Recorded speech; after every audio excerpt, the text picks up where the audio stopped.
Shalom Bapak Ibu Saudara yang dikasihi Tuhan. Kiranya damai sejahtera, sukacita, kebaikan dan anugerahnya yang begitu besar tercurah bagi setiap kita orang-orang yang mengasihi Dia dimanapun kita berada pada saat hari ini. Jumpa lagi dengan kami Yabes Community dalam acara Sukat, Suara Kasih Tuhan. Hari ini firman Tuhan terambil dari Ulangan 10 ayat yang ke-12. Demikianlah firman Tuhan, maka sekarang hai orang Israel, apakah yang dimintakan daripadamu oleh Tuhan Allahmu selain dari takut akan Tuhan Allahmu? Saudaraku yang dikasihi Tuhan, ada sebuah anekdot bercerita tentang seorang diktator yang terkenal sangat kejam di Jerman, yaitu Hitler. Suatu ketika Hitler ingin membuktikan loyalitas rakyat Jerman kepadanya. Suatu malam ia menyamar sebagai orang biasa dengan penampilan yang biasa, pakaian biasa, menyamar sebagai seorang biasa yang masuk ke gedung bioskop untuk menonton film.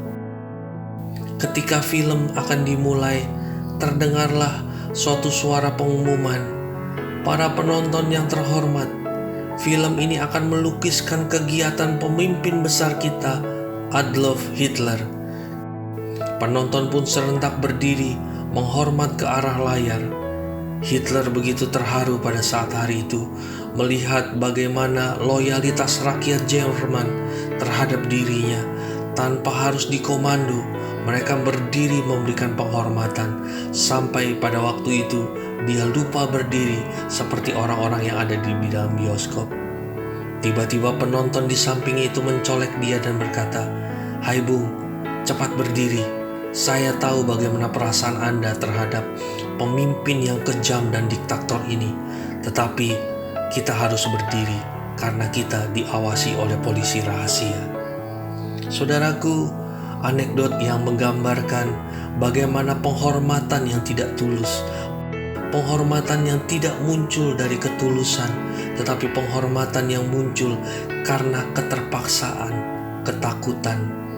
Saudaraku, keterpaksaan dilakukan karena takut akan hukuman. Seperti itu juga takut akan Tuhan yang dimaksudkan dalam Ulangan 10 ayat ke-12. Ada orang yang taat bukan karena mengasihi Tuhan, melainkan karena takut mendapat hukuman. Jika ia tidak taat, dia takut dihukum. Orang itu membayangkan Allah sebagai sosok yang diktator, kejam, yang siap menghukum setiap ketidaktaatan. Allah kita bukan Allah yang diktator dan kejam. Sebaliknya, Dia adalah Allah, Bapa kita yang baik, Bapa yang kekal, yang penuh kasih dan bijaksana terhadap setiap kita. Memang Dia mendisiplinkan kita ketika kita melakukan kesalahan, namun Dia melakukan bukan dengan mengancam dan menakut-nakuti kita. Dia mendidik kita agar kita semakin bertumbuh di dalam iman dan pengenalan akan Dia, sehingga kita semakin terlatih untuk hidup di dalam kebenaran. Dengan pengertian yang benar ini, kita pun akan memiliki sikap takut akan Tuhan yang benar pula. Saudaraku yang dikasihi Tuhan, konsep kita akan Allah menentukan motivasi kita di dalam mentaati dan hidup di dalam kebenarannya.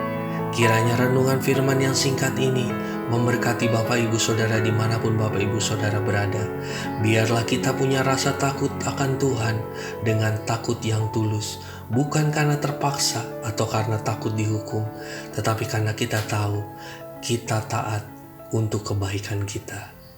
Diberkatilah Tuhan. Shalom.